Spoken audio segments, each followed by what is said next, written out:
నేను ఒక్కడనే అన్న భావన నీకు మిగిలిపోయి ఎవరితో నువ్వు కలిసి ఉండలేక సంప్రదించలేకపోతే చివరికి నువ్వు ఒక్కడవే, అదే ఫలితం అవుతుంది. కాదు, నాకు చాలామంది ఉన్నారు, ఇందులో ఈయన ప్రాజ్ఞుడు, ఈయనని సంప్రదిస్తాడు అనుకోగలిగితే నీకు ఎప్పుడూ చాలామంది ఉంటారు. అది నీకు ఒక గొప్ప మనసుకు ఊరటనిచ్చేటటువంటి అంశం.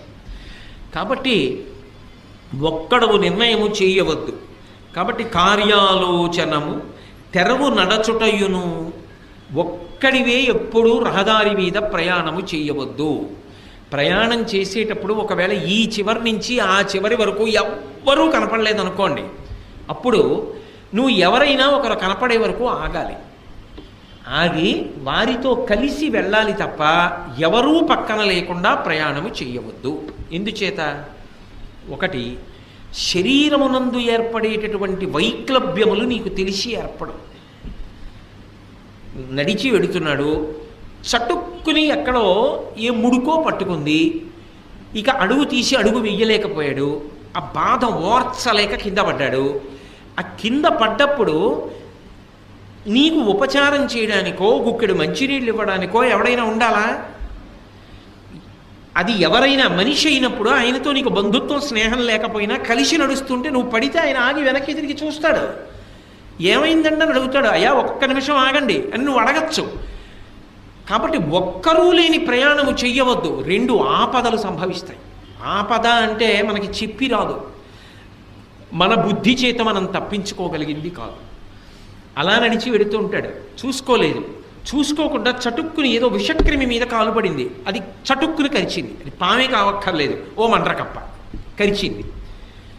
ఇప్పుడు అయ్య బాబోయ్, అక్కడి నుంచి ఇక్కడ వరకు ఎవ్వరూ లేరని ఉద్వేగపడ్డారనుకోండి, నెత్తురు బాగా వేగంగా పరిగెడుతుంది. ఎంత వేగంగా పరిగెత్తిందో రక్తంలో విషం అంత తొందరగా ముఖ్యమైన అవయవాలకు వెళ్ళిపోయి మరణిస్తాడు.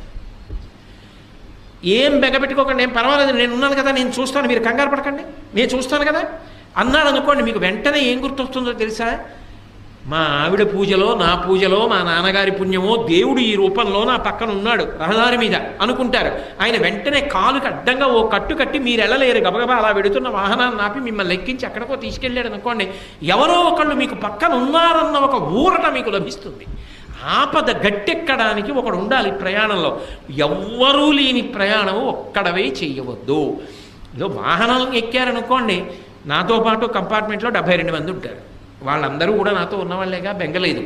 కానీ రహదారి మీద వెళ్ళేటప్పుడు మాత్రము ఆ చివరి నుంచి ఈ చివరి వరకు ఎవ్వడూ కనపడలేదనుకోండి, అప్పుడు ఎవరు లేకపోతేనేమండి దారి ఇదే కదా అని ప్రయాణము చేయవద్దు.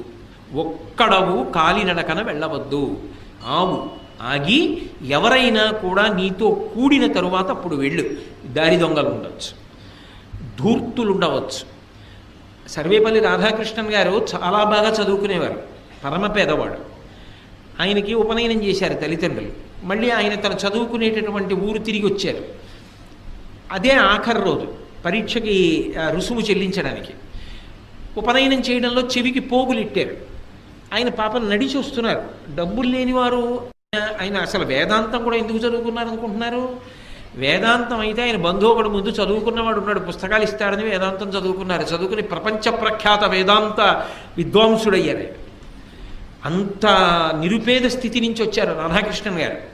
ఆయన పాపం నడిచి చదువుకునే ఊరు వస్తుంటే ఓ దొంగ చూశాడు. ఎవరు లేరు రహదారి మీద.